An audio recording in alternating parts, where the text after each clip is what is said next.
I'm often asked, do forms work in a fight? And my answer is every time, absolutely.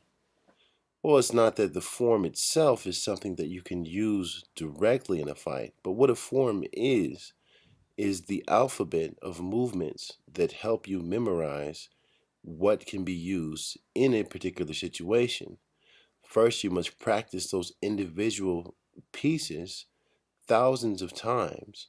And then afterwards, you must learn to take that alphabet and begin forming words or doing combinations. After doing those combinations, you have to learn grammar, which is the drills with another person. And by doing those drills continually and staying in that stance, in that structure, you begin to see the benefits of the form in itself. Of course, when you do get in a fight, you can't think about any of these things. But just like a weightlifter lifts weights to strengthen himself, we practice our forms to strengthen our power, speed, and balance. So, yes, it does work in a fight, but the point is not so much the technique, it's the changing that occurs within your own body. Because after you have changed by doing these techniques so many times, then your brain changes and the way that combat and your natural reactions changes as well. So practice the form, but then in a time of crisis, let it all go.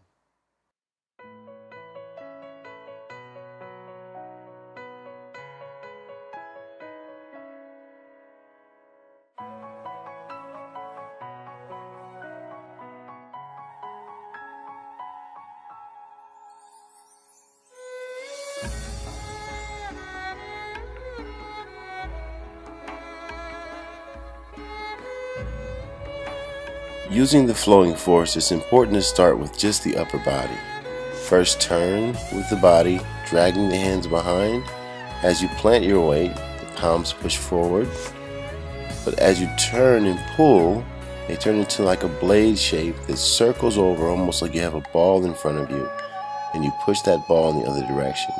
So you spin the ball here, get behind it, and then with all of your weight in your body, you push to the other direction. You'll see that as I pull, I'm pulling myself into almost a long stance as I extend to the other direction. So my weight's in the center, my hands are in the center, and as I go to the side, they extend.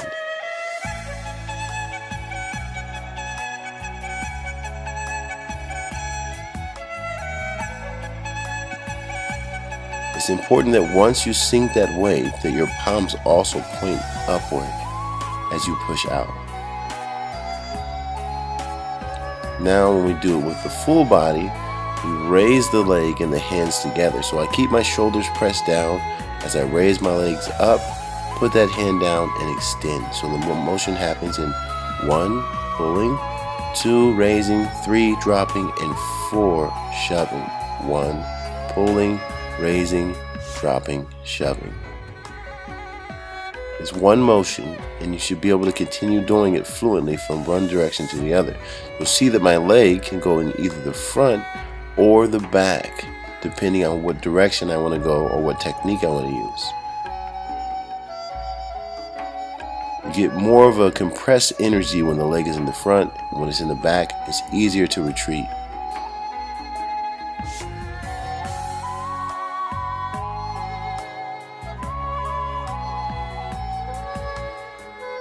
Now we're doing the motion as we're advancing forward. So I push off into a 45-degree angle as I step.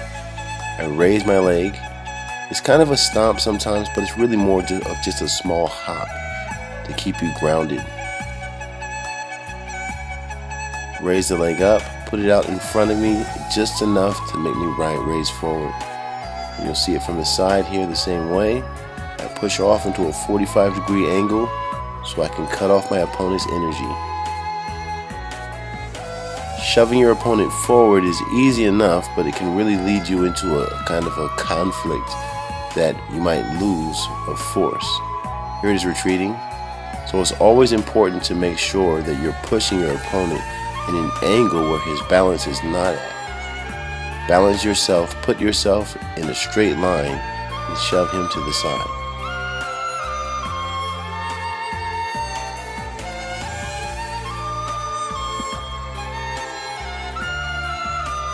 Here it is a little faster. You'll see as I'm doing this even faster at a full speed that I'm still making sure that my hands don't go into a full extension. I want to keep that bow there so I have the power going both forwards and backwards, and it's my body that's really doing the shoving and my legs that are pulling my body. So all of the magic is happening from the footwork. Here it is with the half step. Moving forward, I do a half step just on one side, and now I do basically a half circle going forward. Coming in the other direction, bringing all that energy from the dantian through the shoulders, right outward into the palms. And here it is with a full step. I trade sides every time. Basically, I gather all of my energy as I step forward. You'll see sometimes I use a small bamboo to help assist me as I pull myself forward into position. And now a through step, which means I take a step and a half basically, stepping through while I wind up and then deliver. Always keeping that circle going. Now I'm using a more straightward energy because of the through step. Here's the reverse through step. And you'll see I'll plant my legs a little more here. 1, 2, 3. So I pull back 1, 2, 3. Before you do any shoving, you want to make sure that leg is in position so that the shove comes from the foot and not from the hand. Elbows are in. Everything is just flowing off of me. And this is why this motion is called a flowing force. Make sure your body is behind every movement, both the pull and the shove.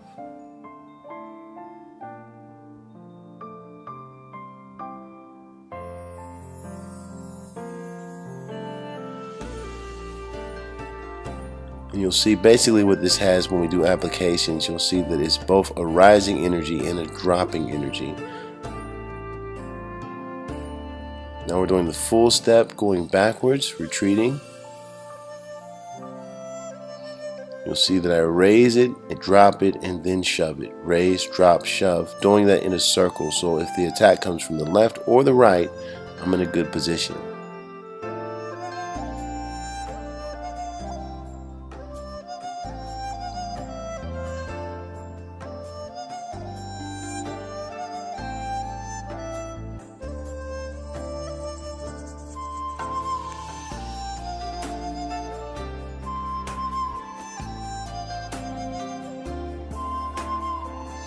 Now we're doing hurricane clockwork. It's the same as clockwork except for I go left and then right. So I go left first, but I keep rotating my body in my circle. You'll see I start this motion higher so I can really feel that momentum in the dantian. And I drag my hands over through the power that's delivered through my legs. Slowly I start to extend that from left to right as my body rotates. This keeps the feet fluid as you move in any direction you need to move into. And let that stance go longer and longer. Make sure that your knee never overshoots your leg or your toe.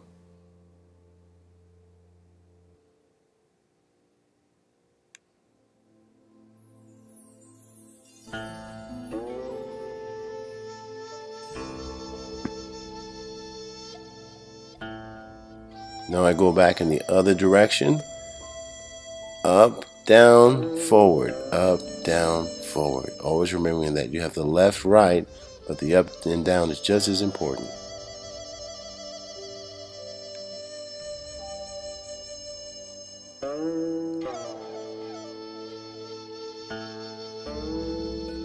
And working against the pad, I want to absorb this energy. I'm just using the front half now. So you'll see I'm just using the up and I'm not really emphasizing the down. The down is my entry here. I circle around, I invite it in, and I stick to it as it returns. Now with footwork, even if he has a fast motion, you're basically going to cut off his ability to retract that strike. Seeing it from the other side, I circle and raise it upward. Raising it upward, I expose him But the truth is, at the same time, I also leave a little exposure in myself. If he's alert, he may find that. And that's the reason why the down is essential. Here it is trading legs. Raise him up. We're just practicing the raising, not the countering now. But the feet should be fluid, so as he punches in, I absorb him through my waist, but my feet become in a better position to do the attack. Now we're using both the top and the bottom, so you'll see as I raise him up, I cover that exposed area and basically cross him up.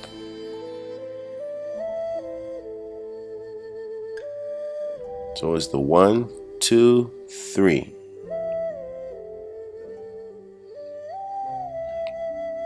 If you do this fast enough, it will be a trap on the opponent's limbs.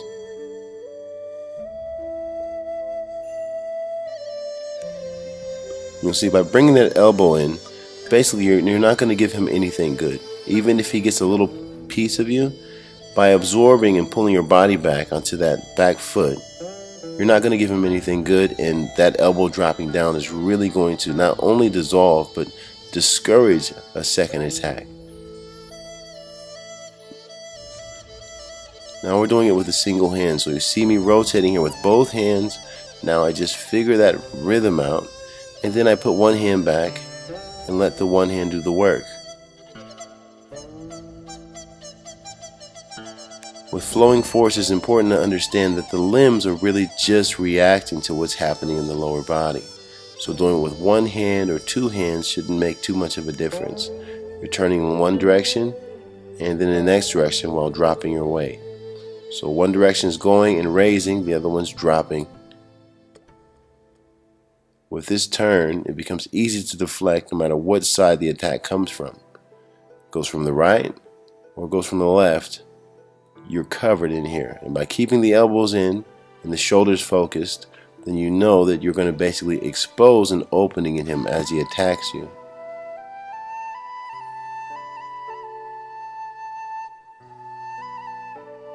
Here it is on the other side. Now I'm going to emphasize a little bit more dropping that weight here so you can see it more clearly. It really depends on the attack. If it's a kick, then of course my weight's going to sink a lot more, but you want to make sure you're not just bending, that you're sinking into yourself. Every motion should be using a circle, circling upward and circling downward. Small circles or large circles, depending on what the opponent's doing.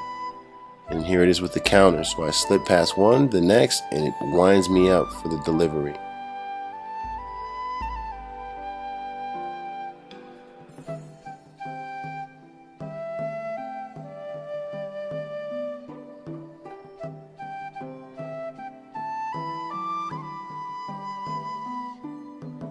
Now as I get closer to him, you'll see it automatically moves into a shoulder shove. It could also be an elbow.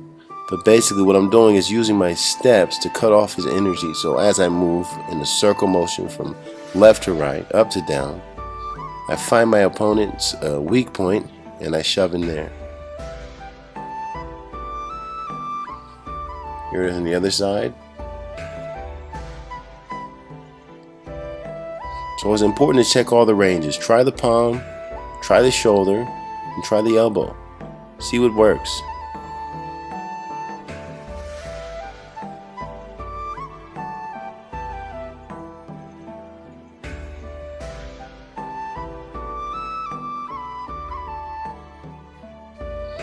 By letting your body turn, the full body turn, you'll see that even if you miss, that he's not going to get anything good, which is the priority.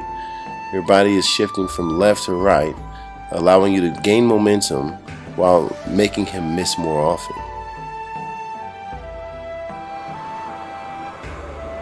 Now here we're doing the double drop. I do the same exact motion with the body, except for I allow two hands to come out as they stay close together.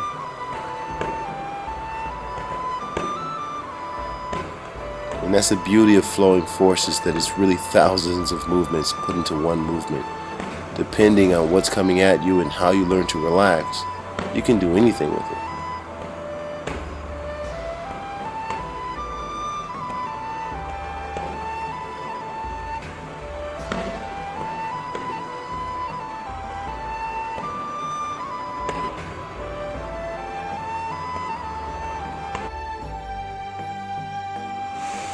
Now I'm turning my body more into a double straight, two straightward attacks instead of two dropping attacks. Of course, these attacks could be raised to the face or even to the legs, depending on what's open. But let the flowing force really decide. When you feel an opening, just let it happen by itself. The range should all be adjusted by your footwork, and your body will take over. So now we're doing a defense against the hook. I turn and turn back with it as I let it go through me. I just raise it out of my range slightly. A hook comes very strong. It's not really a blockable punch, but it's a movable punch. Let it pass and open him up. You see, I have kind of a cross hand here, which allows me to basically make a small trap, buying enough time for the strike.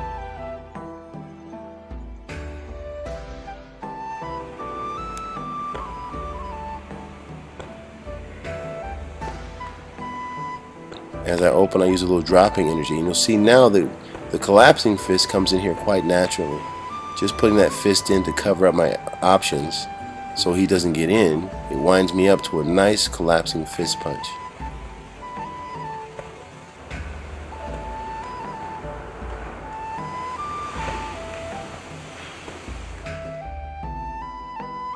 Now for a high defense against the hook, I basically just let it swing by and my hand catches it right behind as I circle through the waist. You'll see now I'm starting emphasizing that leg motion, because the leg stops its momentum. When someone's throwing a hook, their whole body's coming in. So put that leg out in a rooted position and then counter. Let it swing through, the foot puts them in a stop, and strike. And put it right on the knee, someplace soft or onto the thigh.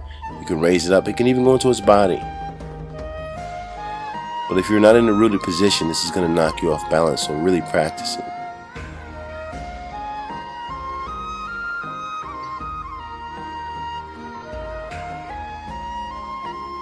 You'll see I can step behind him, and we'll be going into this tripping step here in a second. That tripping step is just placing that foot right behind, and I let my flowing force move in the direction it was going in. It's a small burst of energy. Here it is from the other side. And this is how this power is developed. Practice this technique. Make sure you're using your whole body, not the hand. Drive everything into one point against him. So when you step behind him, that force, that strike, naturally will make him stumble over you. The more I circle him in towards me, the more he's going to fall. So I could use it as I shoot in against him, or I could turn him in a circle with me. Now we're going to use a through step, seeing the defenses of it. You see I do a small step. It checks that leg as I move in, and I use the elbow for the flowing force. Circle and stop.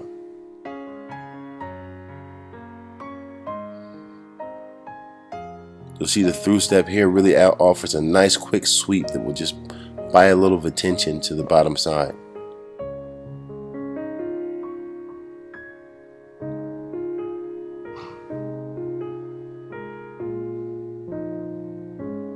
You'll see I like to follow up with this hook here, because I throw in one direction then the next. If you do that, you're really going to do some damage. And now we're exposing some bone. Getting him opening the ribs here. Make sure you drive in with the entire body so you'll see how he reacts, and especially if you're going to the face. Don't just touch him. Drive through him with everything.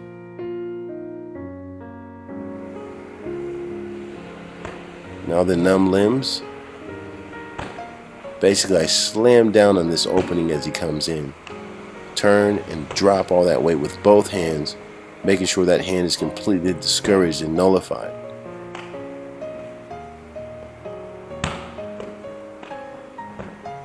And I can be turning with one hand to block, and then dropping down on the other hand. It doesn't matter. The beauty of flowing force is whatever side he uses, the technique will still work.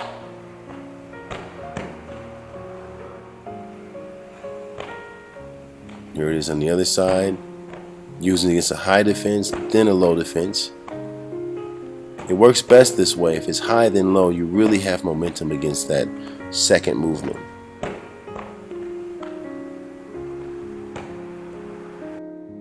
See you next week.